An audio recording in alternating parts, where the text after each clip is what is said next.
السلام عليكم، j'espère que vous allez bien. اتمنى كامل تكونوا بيان، صحتكم، اخباركم، عائلتكم كامل بخير عليكم. مرحبا بكم فيديو جديد مع اخوكم خالد المصري. فيديو النهارده هنرد على المهلوس عماد فواز، وهنشوفه بيقول ايه. اتفرج على الفيديو ونرجع نرد عليه. والله على ما اقوله شهيدا، سنشهد بالحق ونرد بالحق، واذا ضربنا سنوجع عمده. الرئيس المهيب الركن المفدى سيد عمل في لقائه الأخير ده رد عليا في مقولة قلتها تعليقا على فيديو السجود لصورته، الشاب اللي سجد لصورته ده. وقلت في تصريحه الأخير، لأنه بيتابعني من كنت زي ما قلت لكم ميجو العاشق، قام قايل: لسنا من يجوع شعبه ليتبعه. بيرد علي: نحن لسنا ممن يجوع شعبه ليتبعه. الجزائر بلد الخيرات والثروات والشباب، ولسنا بلد يقوم بتجويع شعبه ليتبعه. اولا يلا، لما تجيب سيرة الرئيس تبون تقول عمي تبون او السيد الرئيس عبد المجيد تبون، لان هو عمك وعم عيالك وعم اي حد. تمام.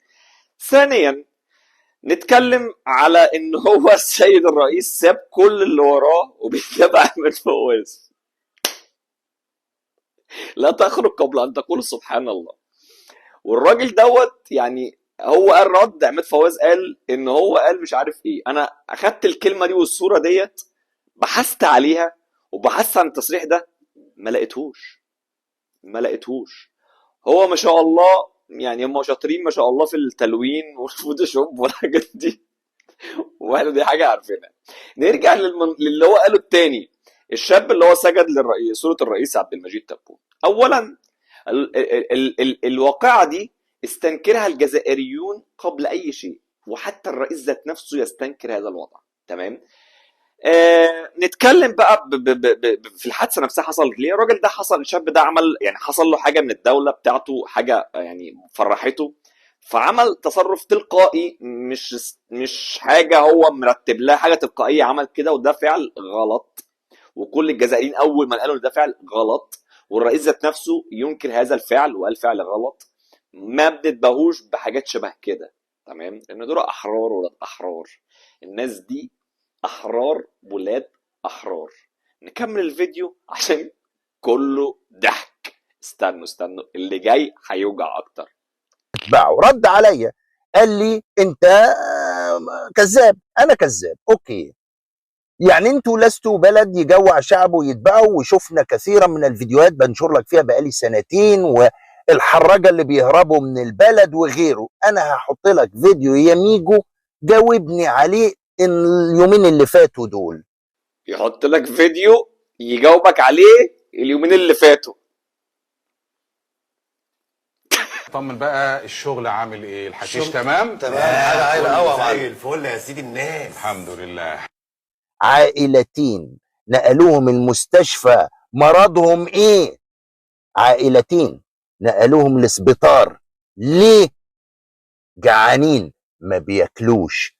شوف دول ورد عليهم، ما تردش علي انا يا ميج، ارد على دول. شوف المناطق هذه فيها زوج عائلات راهم بالسبيطار. المرض تاعهم بتعودوا عارفين ما هوش مرض خطير ولا مرض كبير. المرض جابوهم انهم ما همش ياكلوا. مرض جابوا عائله كما راها ما كانتش تاكل من سوء التغذيه. اجسامهم رد على دول ضملت وضحت حتى حسوا برواحهم بالموت.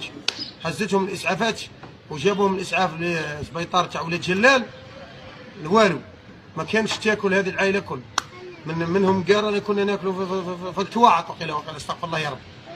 ما لا نوجه ندائي للناس تجوع شعب. اولا، مفيش بلد ما فيهاش فقير، مفيش بلد ما فيهاش فقير. دول الحمد لله رب يعني اتلحقوا واتعالجوا، واكيد الدوله هتعمل لهم حاجات كتيره جدا غير اللي هي عاملاها لهم. لان دوله الجزائر لمعلوماتك، ما اعرفش انت مش عارف ولا عارف، الله يخرب بيتك مش فاهم، ان دوله الجزائر عامله معاشات للبطاله، عامله تعليم مجاني، عامله صحه مجانيه، عامله سكن مجاني، عامله حاجات كتيره جدا.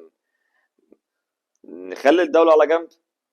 الجزائر ايام الكورونا بالجهود الذاتية الناس لمت من بعضها فلوس وجابوا انبوبات اكسجين في كل الولايات بجهود الذاتية.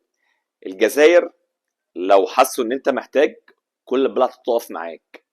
اللي احنا لو قلنا الجزائريين الدولة ما بتعملش حاجة، يعني احنا ركننا الحاجات اللي عملها الدولة واتكلمنا في الشعب يعني مع بعضه.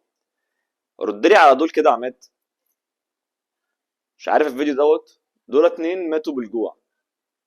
2 ماتوا من الجوع، ماتوا خلاص يعني، ربنا يرحمهم، ماتوا من الجوع. ربي يرحمهم وربنا مع كل فقير. ايه ردك على دول؟ عايزك نفسي ترد عليا والنبي في حاجات شبه كده، ولا انت دول ما بتشوفهمش لكن بتشوف الناس اي حاجه في الجزائر بس ما بتشوفش الناس دي.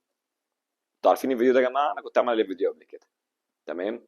اركن بقى الراجل في الفيديو انا قصيت لكم منه كتير، مش خوفا ان ما اردش، بس عشان الخلقه ديت ما وراهالكوش كتير، عشان حقكم عليا ان انا بفرجها لكم كتير، بس بحاول اهون عليكم شويه. المهم الراجل ده قال ايه؟ قال لك اقتصاد الجزائر وعبد المجيد تبون بوظ اقتصاد الجزائر وجوع الناس. اولا الناس ما بتجوعش، وانا اقول لك انا واحد من الناس كنت على القهوه يوم الجمعه، نزلت كده بس اكلت 3 مرات كسكس باللحم والدجاج. 3 مرات. انا واحد من الناس غريب 3 مرات بتشد عشان اكل الاكل. بسم الله ما شاء الله، خير بسم الله ما شاء الله. يعني ربنا ما اعتقدش هيكتبها لك وتنول الشرف تزور الجزائر وتشوف حاجه شبه كده.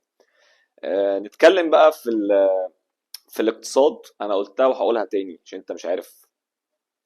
الجزائر ثالث اعلى نمو اقتصادي عربيا.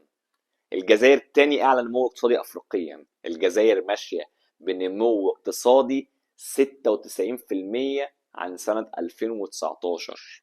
الحكومه اللي قايمه حاليا برئاسه عبد المجيد تبون. انت متخيل الارقام دي خبراء اقتصاد وارقام اقتصاد؟ خش بس ابحث عن الكلام ده تعرف ان هو حق. جميع الخبراء الاقتصاديين، الناس اللي بتفهم بتقول لك الجزائر هتبقى من الاقوى اقتصاديا على مستوى العرب وافريقيا. هتبقى اقوى نمو اقتصادي. الجزائر عندها دلوقتي اقتصاد الله اكبر 5 في عيني وخمسه في عين اي حد 260 مليار دولار. الجزائر اللي هتقول مديونات، الجزائر زيرو مديونيه. اللي ما بتفهمش، اللي ما تعرفش بتجيب الكلام ده منين. الجزائر ماشيه ان هي تكون في 2027 400 مليار دولار اقتصادها. بسم الله ما شاء الله، يعني الله اكبر، ربنا يوفقهم ويوصلوا. انت فاهم؟ وكل خبراء الاقتصاديين بيقول لك الجزائر هتوصل للتارجت بتاعها الهدف بتاعها يعني بالله عليك بطل تضحك على الناس الساذجه، بطل كذب وتدليس. الجزائر من حقها ان يطلع واحد من بلدك يرد عليك. الجزائريين حقهم علينا كمصريين من الحب والمقابله اللي بنشوفها منهم، وتاريخيا وحدث ولا حرج عن علاقات مصر والجزائر ان واحد شبهك يطلع يتكلم عنهم. احنا اللي نرد عليك من بلدك، نعلمك الادب. هم يقعدوا كده مربعين ويشوفوا حقهم راجع لهم لحد عندهم. انا عارف انت ما تعنيهمش حاجه، بس احنا لازم نأدب اللي شبهك. سلام.